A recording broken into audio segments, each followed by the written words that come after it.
Russian President Vladimir Putin declared the port city of Mariupol liberated after nearly 2 months of siege. While claiming it the biggest victory in the battle of the war, defiant Putin has no intention of relenting. Now, standing in the way of complete Russian control over Mariupol is Azovstal steel plant. Earlier, Ukraine had demanded the Russian military to open a humanitarian corridor from the steel plant to evacuate its people trapped in the fallen city. On Thursday, Putin also ordered his forces not to storm the plant, but instead to block it. Meanwhile, Chechen commander Kadyrov claimed that the special operation to destroy Mariupol has been completed.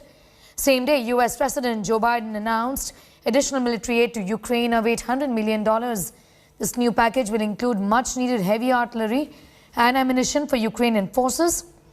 Now, with this, the White House hopes that Ukraine will be able to escalate battle for the Donbas region of eastern Ukraine. Предлагаемый штурм промышленной зоны считаю нецелесообразным. Приказываю отменить. Это тот случай, когда мы должны думать, то есть мы всегда должны думать, но в данном случае тем более, о сохранении жизни и здоровья наших солдат и офицеров.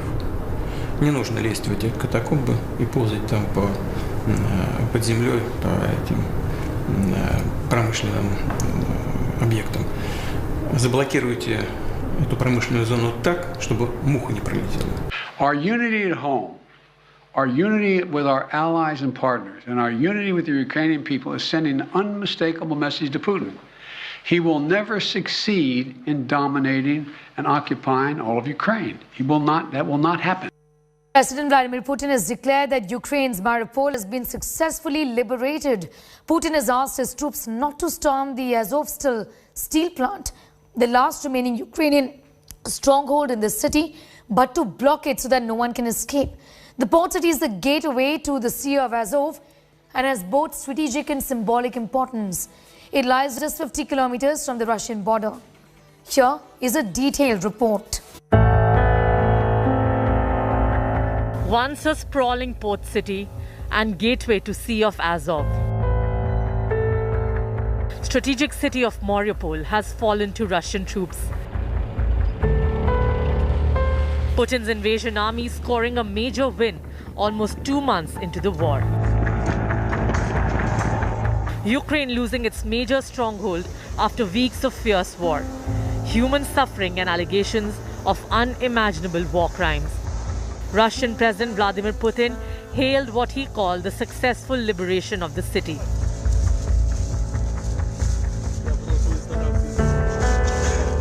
The Minister of Defense of Russia, Sergei Shoigu, he noted that the city was besieged completely except for the Azovstal factory, which is in fact a city inside of a city because it's like 11 square kilometers. That's one of the largest factories of steel in Europe. So this is why we right now have the situation when the city is captured, but not at all actually, because this factory still remains under the Ukrainian control.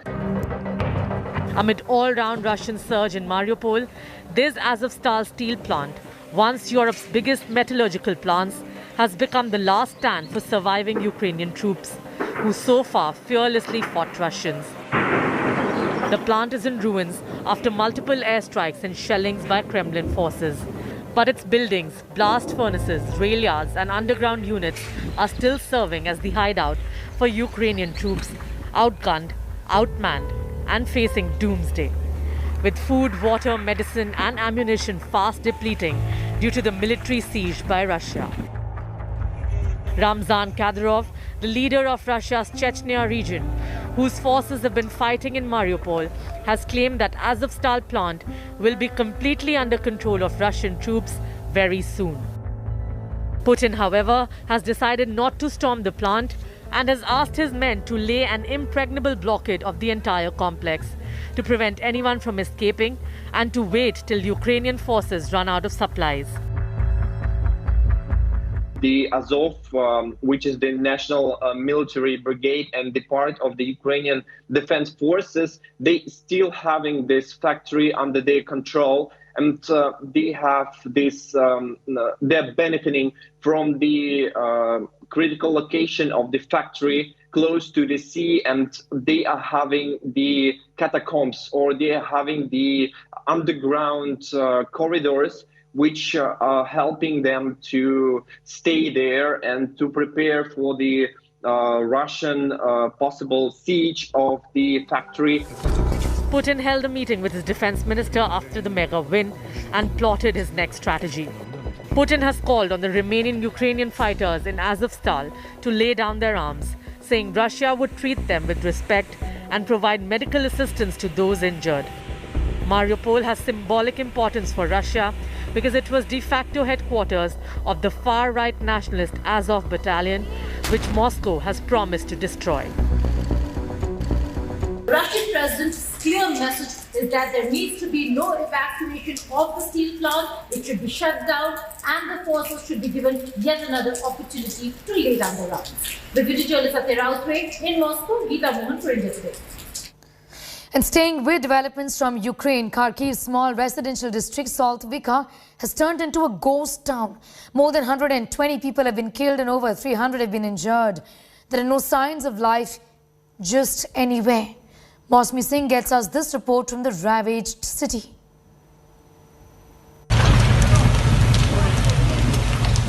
Kharkiv is under siege. Ukraine's second largest city has been bombarded by an all-out Russian assault. Missiles have been raining down on Kharkiv's residential complexes now for nearly 2 months, and the onslaught continues. No matter where you stand in the city, in Kharkiv, you can hear constant bombardments, somewhere or the other.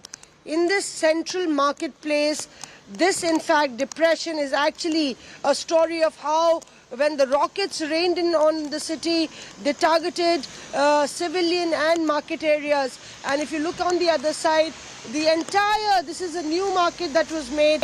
The windows have been ripped apart, glasses shattered, and the entire building, was damaged.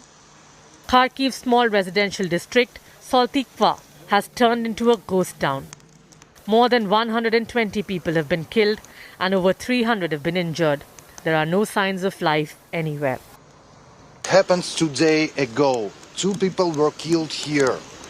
Just civilian people, peaceful people that just walking here, moving around, and it happened very fast. The political center of Kharkiv too stands in ruins. The remnants of destroyed rockets and missiles lying strewn on roads has become a common sight. In the city of Kharkiv, the most iconic and politically most powerful building is the city center. We're standing right outside the city center. On my left side, you see a rocket, and on my right behind me, you see this city center that was targeted by the Russians, while the governor's seat, this is where his cabinet sits, and so symbolically the Russians had actually bombed this building. 2 bombs fell in front and almost 8 people died in the attack. Amid the unending conflict, the relentless courage of civilians standing tall in the face of war speaks volumes. Volunteers are doing everything they can to distribute food and basic supplies, even as an acute shortage has crippled the city. People say Kharkiv will live because Kharkiv is a very old city, and here you can see that there are multiple food items that are being given for people who cannot move out because in the residential and market areas continuous bombardments are happening. Even as we stand, you never know when rockets and missiles can come from the north direction in this part of the city, and that's why relief is being given very quickly. With video journalist Parminder, this is Mosmi Singh in Kharkiv for India Today.